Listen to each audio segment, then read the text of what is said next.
To jest potwór wśród hulajnóg, ale teraz pokażę Wam bestię. To jest Duoc D99, czyli hulajnoga, która ma moc szczytową 2 silników, 6000 W i dodatkowo mamy tu 13-calowe opony. Jak się sprawdza? No i czy warto ją kupić? Zapraszam do oglądania.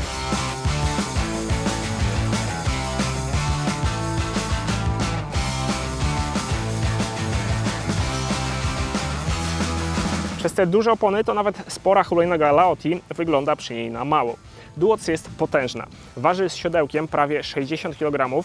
Podstawa jest długa i szeroka, na tyle, że wygodnie się na niej ustawimy i dodatkowo w całości jest pokryta gripem antypoślizgowym. Sztyca kierownicy jest podwójna, co prawda nie ma regulacji jak w Laoty, ale jest za to sztywniejsza. Chociaż tutaj też warto zwrócić uwagę na to, że jest ona bardziej pod kątem 90 stopni, ale spore wrażenie robi tutaj na pewno oświetlenie hulajnogi. Z przodu mamy duży panel z logo marki i 2 lampy, które całkiem dobrze radzą sobie z oświetleniem drogi w nocy i do tego świeci się nam jeszcze cała podstawa i podnóżek z tyłu. I akurat go trochę stuningowałem i zakleiłem karbonem. Osprzęt na kierownicy jest zbliżony do Loty, z jedną różnicą, że mamy tu ten wielki panel po środku, niczym w Tesli. Poza tym jest też mały ekran przy sterowniku i on pokazuje nam moc, przebieg, w sumie one się dublują.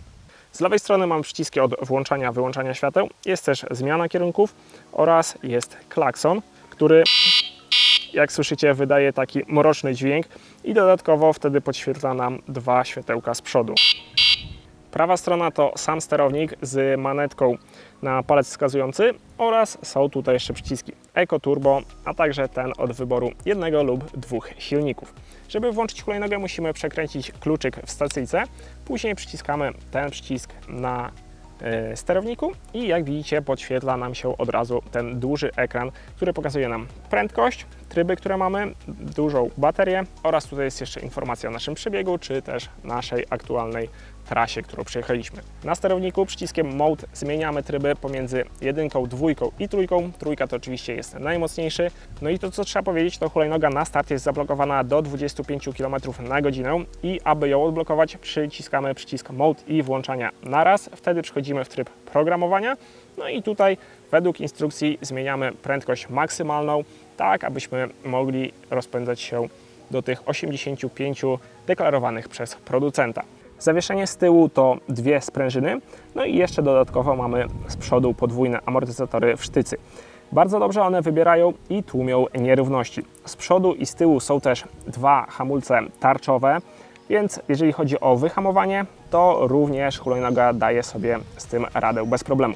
I fajne jest to, że można je regulować przy manetce. Tym wygodnym pokrętłem możemy sterować dociskiem klocków do samej tarczy, więc wtedy sam hamulec może być mocniejszy lub może łapać lżej. Bateria, którą tutaj mamy w podstawie, jest 60V i ma łączną moc 42 Ah. Tutaj mamy 2 porty do ładowania i w zestawie są 2 ładowarki, dzięki czemu możemy na raz podłączyć tą hulajnogę na 2 ładowarki do ładowania i wtedy ją naładujemy w 7 godzin, bo na jednej no to musicie liczyć jakieś 14-15 godzin. A jeżeli chodzi o jej rozładowanie, to tak jak wspomniałem już w teście Laoty, wziąłem obie hulajnogi, ustawiłem ten najmocniejszy tryb 3 i ruszyłem w trasę.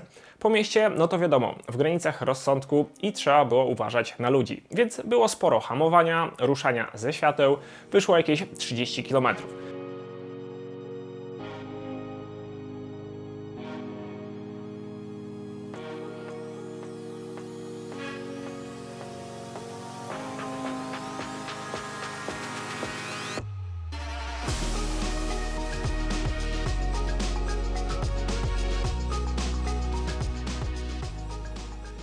Od razu Wam powiem, że przez to, że Duoc ma 13-calowe opony, to takie ciągłe schodzenie jedną nogą i ruszanie obciąża trochę kolana, bo hulajnoga jest wysoka.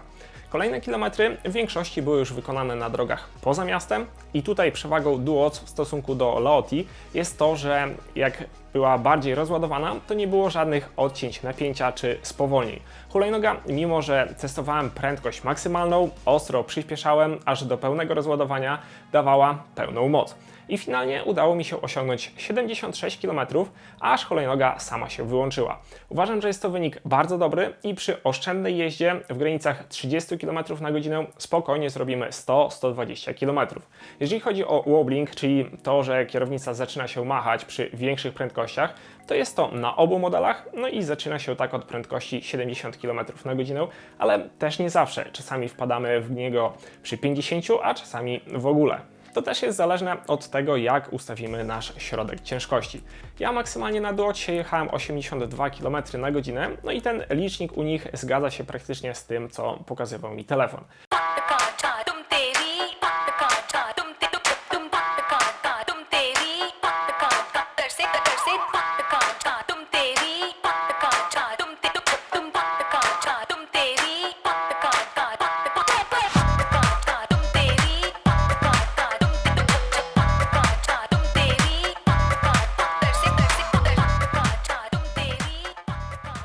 Na Duoc, przez to, że jest ona większa i masywniejsza, od startu czujemy się pewniej. Różnicą w stosunku do Laotti jest to, że zawieszenie w tej hulajnodze bardziej tłumi nierówności, jest sztywne i nie pozwala nam się wybijać i skakać z przeszkód. Więc w sumie jest to taka bardziej hulajnoga w miasto, tereny utwardzone na ścieżki wybetonowane czy wyasfaltowane, a nie szaleństwa na jakichś górkach. Duoc jest taki bardziej stonowany, sztywniejszy, a Laotti jest niższa, taka może bardziej sportowa. Nie da się tego jednoznacznie porównać. Pomijając już też nasze przepisy, czyli waga czy tam dozwolona prędkość w naszym kraju, jeżeli bym szukał hulajnogi do miasta plus do dłuższych wycieczek po ścieżkach utwardzonych, to zdecydowanie lepiej dołożyć te parę groszy do Duoc, bo jest wygodniejszy, no i ma lepszą konstrukcję. Ale jak chcecie coś typowo do wjechania w teren i skakania z górek, to Laotti będzie lepszym wyborem. Przez samą wagę Duoc i brak jakiegoś uchwytu przy podnóżku ciężko się tą hulajnogę przenosi. No i warto jeszcze zaznaczyć, że w zestawie dostajemy siodełko. I w sumie, o ile przy Kukirinach to wygląda się na tym śmiesznie, to w Duocie zyskujemy taki elektryczny skuter i całkiem wygodnie się jeździ z siodełkiem. Jeżeli jesteście osobą starszą, to na pewno będzie to dla Was wygodne. Tylko tu też pozostaje kwestia naszych przepisów, że nie powinniśmy tak jeździć. Ja od siebie polecam ten sprzęt. Jest to nowy model, ale z tego co widzę, to wzbudza duże zainteresowanie i jest naprawdę dobrze wyceniony i dobrze wykonany. Jest to niezła alternatywa dla Laotti ES19. W opisie pod filmem znajdziecie linki, jeżeli chcecie kupić ten sprzęt. Ceny się wahają coś około 6000, a wysyłka jest w kilka dni z polskiego magazynu. A jak są jeszcze jakieś pytania, to czekam na nie w komentarzach. Na dziś ode mnie to wszystko. Dzięki za oglądanie, no i do następnego materiału.